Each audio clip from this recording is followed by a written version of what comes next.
Miremos bien nuestro planeta. Ahora acerquémonos al centro de la gran esfera en la que vivimos. Justo allí, donde se unen América del Norte y del Sur, está el lugar donde florecieron algunas de las culturas más misteriosas y feroces que conocemos. Hace cientos de años, un pueblo de guerreros quiso dominar toda esta región. Ellos fueron los aztecas. Los aztecas tuvieron un poderoso ejército que sometió a todos sus pueblos vecinos y en apenas 2 siglos se volvieron los amos y señores de Mesoamérica. Pero esta historia comienza mucho antes. Para demostrar su importancia, cada pueblo fue dejando su huella a través de imponentes templos y maravillosas piezas de arte. Primero fueron los olmecas y los zapotecas. De una rama de esta cultura surgió una majestuosa civilización llamada Teotihuacán. Luego, ocurrió algo que aún es un misterio. Todos esos pueblos comenzaron a desaparecer o a emigrar hacia otras regiones. Aparentemente, fue algo terrible. ¿Acaso una maldición de los dioses? ¿Una gran sequía? Pues probablemente nunca lo sabremos. Con la caída de la gran Teotihuacán, llegó una época turbulenta y caótica. Aparecieron en escena varios pueblos guerreros que se dedicaron a pelearse entre ellos, hasta que en el siglo XII llegaron los aztecas desde el norte de México. Este pueblo consiguió dominar a todos los pueblos vecinos, quienes se vieron obligados a pagarle tributos a sus nuevos amos y señores. Tenochtitlan. Los aztecas estaban sedientos de poder y se dedicaron a colonizar todo el centro de México. Ellos llegaron a organizar una verdadera confederación de pueblos que incluyó 38 estados en su período de mayor esplendor.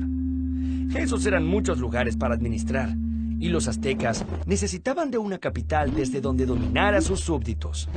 Para eso crearon en 1325 Tenochtitlan, una aldea que con el tiempo se convirtió en una ciudad legendaria, centro de un imperio tan poderoso como temido. Tenochtitlan estaba construida sobre un islote en el centro de un gran lago.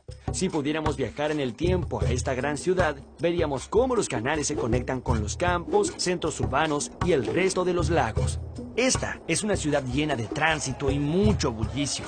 Y es que Tenochtitlan fue tan grande que llegaron a vivir más de 250,000 habitantes. Si miran bien hacia el horizonte, podrán descubrir las montañas que rodean la ciudad y que se elevan al cielo, casi hasta llegar a tocar a los mismísimos dioses. A los aztecas les gustaba tanto este paisaje que levantaron unos 25 templos de forma piramidal que imitaban el viaje que hacen las montañas hacia los cielos. Estos templos buscaban imponer temor y respeto entre los pobladores, ya que en sus cúspides, sobre los altares de piedra, se llevaban a cabo las ceremonias de los sacrificios humanos. La dieta azteca. ¿Les gusta el maíz, el chocolate, el cacahuate o el tomate? Pues a que no adivinan de dónde vienen. ¡Los aztecas! ¡Así es! Los pueblos de Mesoamérica comían muchas cosas sanas y sabrosas, otras tan extrañas que ni se imaginan. Las madres de la época se valían del maíz para alimentar a sus niños. Sí, el mismo maíz con el que se hacen ahora las tortillas mexicanas. También fueron las primeras en descubrir el chocolate. Lo bebían batido y aromatizado con miel y vainilla. También conocían los frijoles, la calabaza, el melón, los chiles verdes y rojos y los aguacates. Todos estos alimentos se los debemos a los antiguos habitantes de Mesoamérica. Los aztecas comían realmente de todo, incluso insectos y perros. Y no nos olvidemos del gusanito de Manuel, como yo. Ni se olviden de mis primos, los saltamontes, las hormigas y las larvas que también forman parte sustancial de la dieta de los aztecas. ¿A alguien se le abrió el apetito? Oye, era solo una broma. Oye, no. ¡Déjame salir! Las chinampas. ¿Te has alimentado bien? Recuerda que necesitas muchas energías, mi pimpollito. Sí, claro, lo he hecho, mami. Los aztecas se preocuparon especialmente de que la población que aumentaba día a día tuviera que comer. Sin embargo, había un problema. No había suficientes tierras para la actividad agrícola, principal fuente de recursos del imperio. En el año 1265, una prolongada escasez de alimentos afectó a los aztecas. Entonces, Acatonalí, líder del imperio, propuso al Consejo de Ancianos la más ingeniosa de las ideas: poner sobre el lago unas varas de limo para así construir islas artificiales y cultivar encima de ellas. A estas islas artificiales las llamaron chinampas y permitían convertir grandes secciones pantanosas en campos fértiles. Además, la obra se complementaba con redes de regadíos y con el uso de excrementos humanos como fertilizantes. ¡Guácala! Tan buena fue esta idea que una familia de 5 personas que labraba un campo era capaz de producir más del doble de lo que necesitaba para alimentarse. La vida en combate. Los aztecas estaban casi todo el tiempo en guerras con pueblos enemigos. Uno de los grandes anhelos de ir a los combates era capturar a guerreros de pueblos adversarios para los sacrificios rituales. Ellos creían que cuanto más feroces fueran los guerreros capturados, más satisfechos estarían los dioses. Durante las batallas, los aztecas escondían sus rostros tras máscaras que representaban dioses y animales de enormes poderes. Para dominar esta extensión se valieron de muchas herramientas.